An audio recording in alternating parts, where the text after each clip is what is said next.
Sir, next topic is biostatics or biostatistic.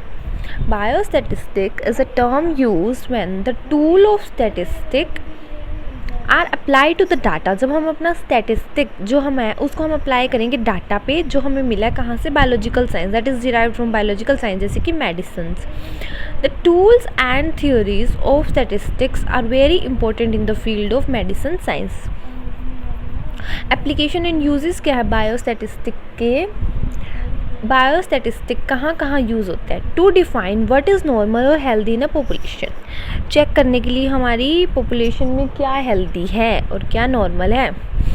To find relative potency of new drug with respect to standard drug. New drug की potency check करना standard drug के respect में. To compare the efficiency of a particular drug. अपनी drug की efficiency check करना. To find an association between two attributes such as disease and smoking. और to identify sign and symptom of disease और syndrome. तो ये था हमारा बायोस्टैटिस्टिक. इसके बाद जो हमारा नेक्स्ट टॉपिक है वो है फ्रीक्वेंसी डिस्ट्रीब्यूशन. फ्रीक्वेंसी डिस्ट्रीब्यूशन, इसमें हमें क्या पढ़ना है? फ्रीक्वेंसी डिस्ट्रीब्यूशन क्या होता है? Descriptive statistical technique enable the researcher to numerically describe and summarize a set of data. इससे हम क्या कर सकते हैं? फ्रीक्वेंसी डिस्ट्रीब्यूशन से हम हमारा जो डाटा आया है, रिजल्ट आया, एक्सपेरिमेंटल रिजल्ट, उसको हम डिस्क्राइब कर सकते हैं न्यूमेरिकली और समराइज़ कर सकते हैं. ठीक है. डाटा जो है हमारा, data can be display by the following veg.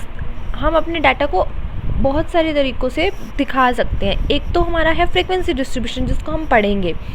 एक है ग्राफ और pictorial presentation of data tables. एक फ्रीक्वेंसी डिस्ट्रीब्यूशन टेबल हो गई और एक है ग्राफ्स के थ्रू न्यूमेरिकल समरी दे सकते हैं हम डाटा की. और मेज़र ऑफ सेंट्रल टेंडेंसी और मेज़र ऑफ डिस्पर्जन, जो ये दो है, मेज़र ऑफ सेंट्रल टेंडेंसी और मेज़र ऑफ डिस्पर्जन, इसको हम डिटेल में पढ़ेंगे. अभी हम फ्रीक्वेंसी डिस्ट्रीब्यूशन टेबल को देख लेते हैं क्या होता है.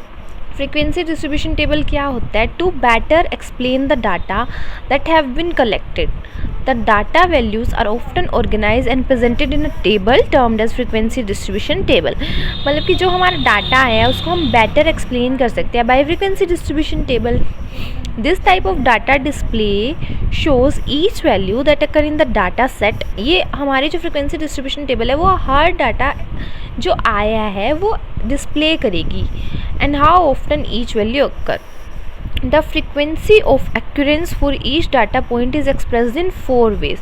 The actual or frequency, the relative frequency, percent of total number of value. जो हमारी frequency, the frequency of occurrence for each data point, जो हमारी फ्रीक्वेंसी है हम उसको 4 तरह से एक्सप्लेन कर सकते हैं, एक्सप्रेस कर सकते हैं. एक तो जो एक्चुअल काउंट है, जो हमारी टोटल फ्रीक्वेंसी है उसके थ्रू. एक रिलेटिव फ्रीक्वेंसी, परसेंट में हम बता सकते हैं हमारी टोटल नंबर ऑफ़ वैल्यू. और एक है क्यूमुलेटिव रिलेटिव फ्रीक्वेंसी जिसमें हम percent of observation equal to, जिसमें हम क्या करेंगे, हमारी जो परसेंट है ऑब्जर्वेशन की इक्वल टू और less than the value, commonly refer to as percentile. तो ये हमारा था फ्रीक्वेंसी डिस्ट्रीब्यूशन टेबल. और हमने आज पढ़ा बायोस्टैटिस्टिक. इससे पहले हमने स्टैटिस्टिक की इंट्रोडक्शन पढ़ी थी. इसके बाद जो नेक्स्ट टॉपिक है हमारा उसमें हम मेज़र ऑफ सेंट्रल टेंडेंसी और मेज़र ऑफ डिस्पर्जन की इंट्रो पढ़ेंगे और उसके बारे में. Thank you.